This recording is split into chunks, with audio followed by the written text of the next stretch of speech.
not you when you're hungry. Snickers, get some nuts. Listen, I know you clicked that thumbnail because you've been waiting your whole life since 2014 to hear me rant about this Snickers commercial. I hear you. And don't worry, I will be sending it. The problem is this. All happens. Mr. Bean fails at being a samurai and we're all like, well, why the hell is Mr. Bean a samurai in the first place? Until, whoa, now, big reveal, Mr. Bean isn't Mr. Bean at all. He's a hungry samurai that's only Mr. Bean because of said hunger. That's the gag. Hilarious. So wouldn't you prefer it if I took this opportunity to send the Mr. Bean TV show instead? And yes, I'm absolutely doing this because I know what's best for you and totally not because I'm dying to send Mr. Bean, and this is probably my only opportunity to do so.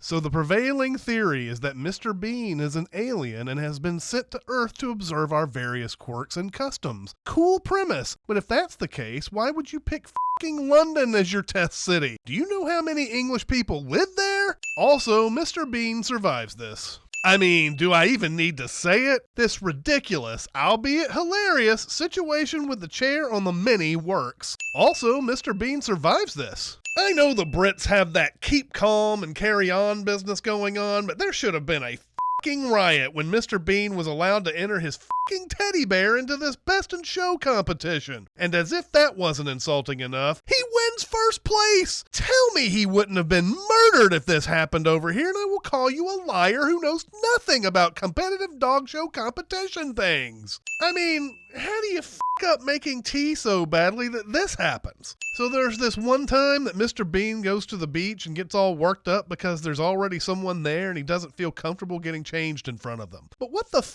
was his plan here? Why was his plan A to turn up at the beach and just hope no one is there? Why not wear the damn swim briefs or whatever the f*** England calls these things under his pants? Why get butt-ass naked on the beach instead of finding somewhere private to get changed? And don't you tell me it's because he's a fucking alien and doesn't know better, because by that logic, he wouldn't give a shit about the guy watching him in the first place.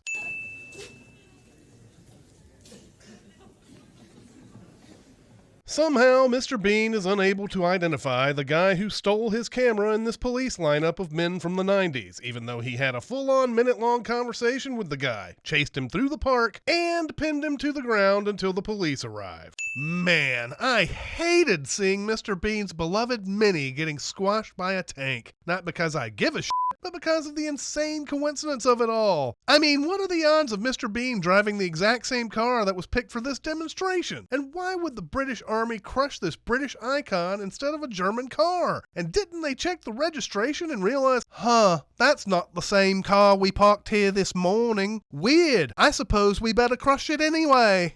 We're expected to believe that conducting a full orchestral band is as easy as waving a stick around and in no way requires years of practice and musical training. And let's just apply the same logic to random grunts that trained soldiers all somehow interpret to mean stand on one leg and wave. I've always been concerned about the sensitivity of this individual's buttocks. Now that might sound strange, but Mr. Bean ends up with his hand stuck in this guy's back pocket after trying to retrieve his credit card that got switched at the checkout, and the dude never notices. I mean, these jeans have to be tight to get a hand stuck in them, and somehow he doesn't feel the drag of a grown-ass adult attached to his adult ass. There is no way on this planet or any other that this Queen's Guard would let a member of the public do this to their loaded gun. We've all seen the videos of them booting kids in the teeth for not moving out of the way. Those guys don't around. In reality, Mr. Bean died in this scene and it was completely legal. When Mr. Bean goes to the movies, this poster suggests that he watches Nightmare on Elm Street. The problem is we're here for the entire fucking showing, and I'd love to know how Britain ended up with a 2-minute and 45-second cut of any of the Nightmare movies. Here's a reminder that the last ever televised episode of Mr. Bean ends with him getting stuck in a mailbag that accidentally gets shipped to Russia.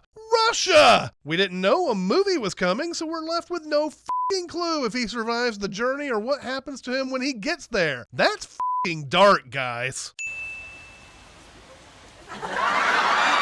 Mr. Bean is never arrested for exposing himself to these women, or ramming this car, or cutting this kid's hair without consent, or ruining this painting, or inflating this life jacket mid-flight, or watching this man urinate, or killing the patient in this ambulance. I could continue for several hours, and as much as I know you want that, I suppose I'd better get into some actual sins of this commercial, starting with the fact that the Mars company somehow thought that Mr. Bean was relevant enough to get them some Snickers traction in 2014. I don't know when this commercial is supposed to be set, but I'm willing to bet it predates the 1930 discovery of the Snickers bar. This commercial is beaten in the competition for Most Disappointing Appearance of Mr. Bean award by the 2007 classic Mr. Bean's Holiday. You couldn't even win that commercial! Get some nuts. I'll take slogans that have aged poorly for 20 cents, please. Also, I'll just finish by self-sinning the fact that this marathon of a commercial sins video will only make sense to people over the age of 30 who reside in the UK. I'm Dr. Bean, apparently.